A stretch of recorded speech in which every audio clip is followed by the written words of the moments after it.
Assalamualaikum warahmatullahi wabarakatuh. Perkenalkan, nama saya Dista Magdalena, perwakilan dari kelompok 5, jurusan Perbankan Syariah, kelas E, Fakultas Ekonomi dan Bisnis Islam, IAIN Ponorogo. Di sini, saya akan mempresentasikan mengenai penawaran pada barang pokok dan barang non-pokok. Baiklah, langsung saja kita masuk kepada materi berikut ini. Yang pertama adalah pengertian penawaran.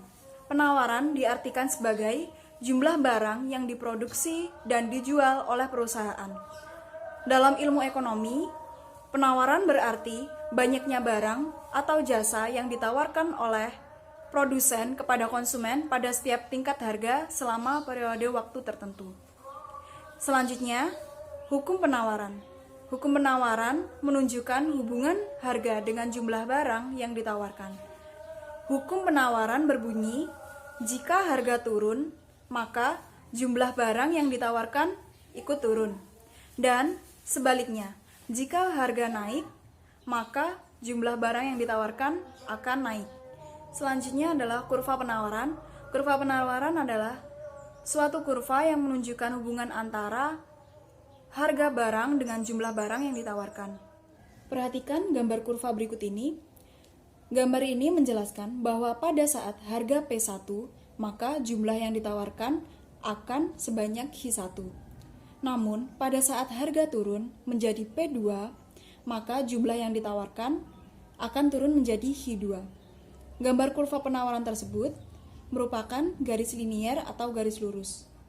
Namun, masih terdapat beberapa bentuk kurva penawaran yang lainnya.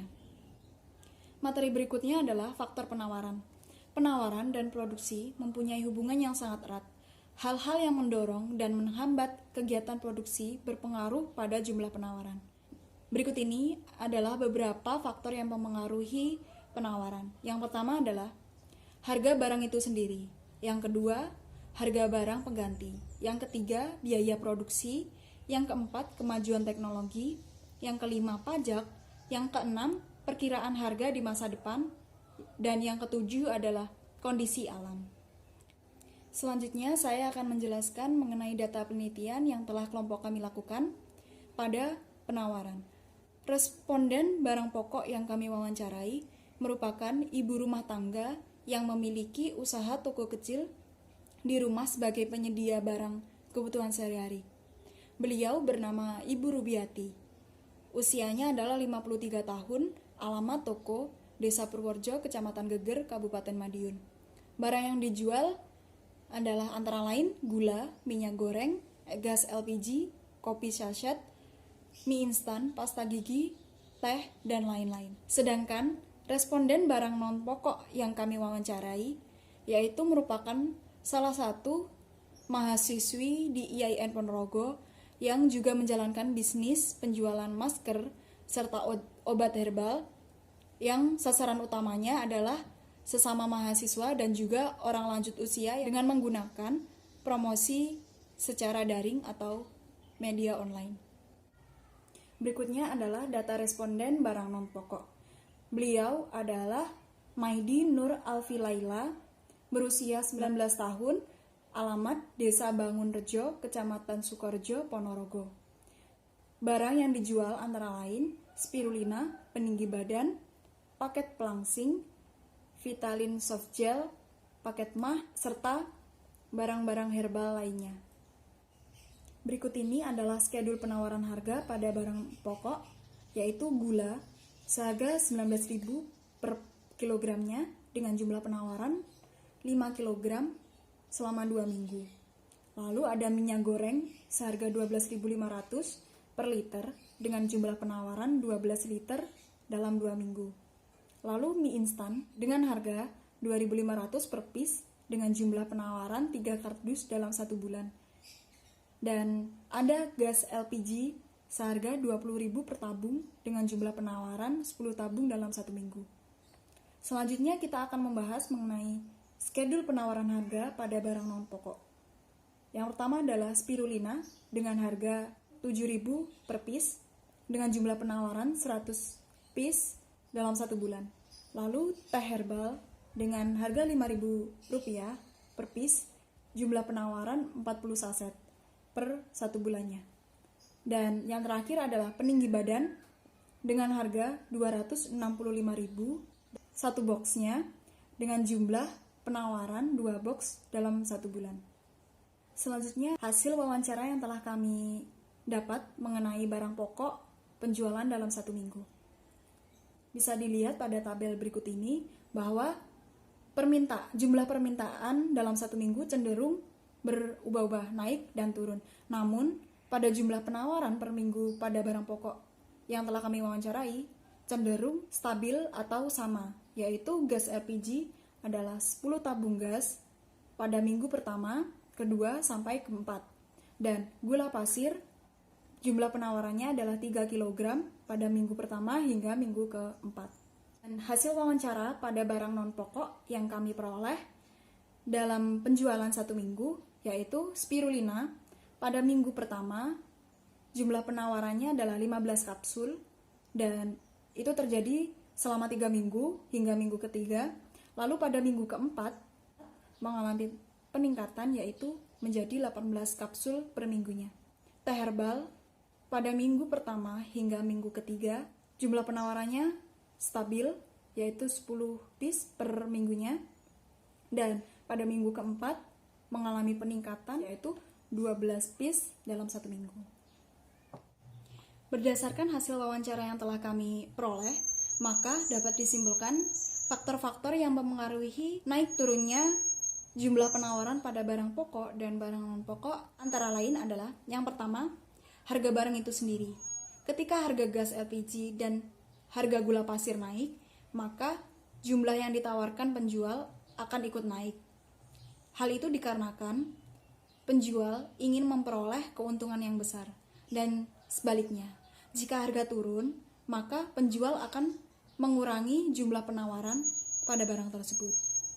Yang kedua adalah faktor alam. Pengaruh alam akan mempengaruhi penawaran pada produk barang pokok, seperti gula pasir. Misalnya, iklim yang tidak menentu akan menyebabkan gagal panen pada sebagian besar petani tebu. Maka, produsen akan mengurangi jumlah gula pasir yang ditawarkan, sehingga terjadi kenaikan harga pada gula pasir di pasaran karena barang pokok tersebut sulit dicari. Yang ketiga adalah perkiraan harga di masa depan. Penjual akan memperkirakan harga ketika mendekati perayaan hari besar. Contohnya seperti bulan puasa dan juga hari raya Idul Fitri atau hari raya yang lainnya. Karena pada saat itu harga kebutuhan pokok dan harga kebutuhan non pokok akan mengalami kenaikan. Konsumsi konsumen akan mengalami kenaikan sehingga penjual akan menambah jumlah barang yang ditawarkan.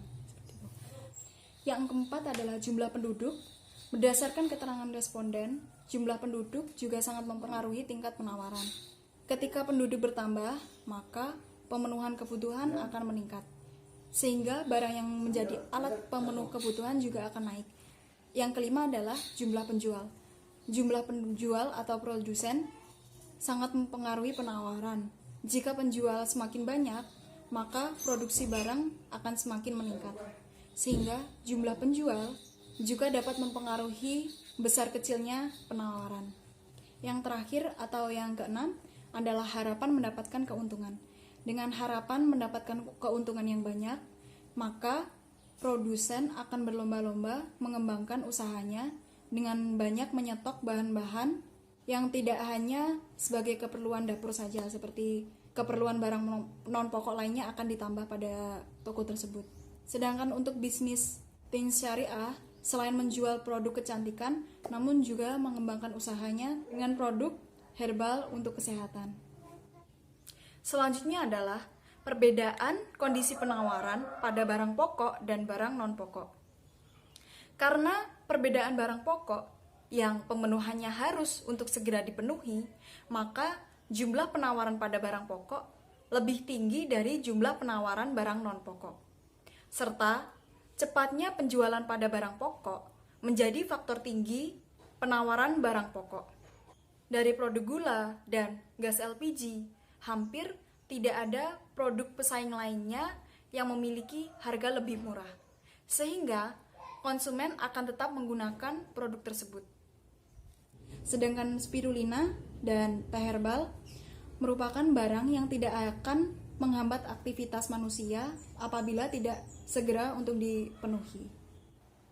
Berikut ini adalah grafik penawaran pada barang pokok. Yang pertama adalah penawaran pada gas LPG. Terlihat bahwa terdapat garis lurus pada grafik dikarenakan gas LPG harga dan penawarannya adalah cenderung stabil dengan harga 20.000 dan penawarannya adalah 10 tabung gas. Berikutnya adalah penawaran pada gula pasir. Dapat dilihat pada grafik penawaran gula pasir bahwa pada minggu pertama dan minggu kedua cenderung stabil, yaitu dengan harga 18.000, dan pada minggu ketiga dan minggu keempat mengalami kenaikan, yaitu seharga 19.000. Selanjutnya adalah grafik penawaran pada barang non-pokok. Yang pertama adalah penawaran pada spirulina. Grafik tersebut menunjukkan bahwa harga penawaran dan jumlah penawaran pada spirulina cenderung stabil dan tidak mengalami kenaikan ataupun penurunan. Selanjutnya adalah penawaran pada teh herbal. Sama seperti penawaran pada spirulina, yaitu stabil dikarenakan jumlah penawaran dan jumlah harganya stabil, yaitu sebesar Rp5.000. Sekian presentasi dari saya. Mohon maaf apabila terdapat kesalahan dan kekurangan. Saya ucapkan terima kasih dan wassalamualaikum warahmatullahi wabarakatuh.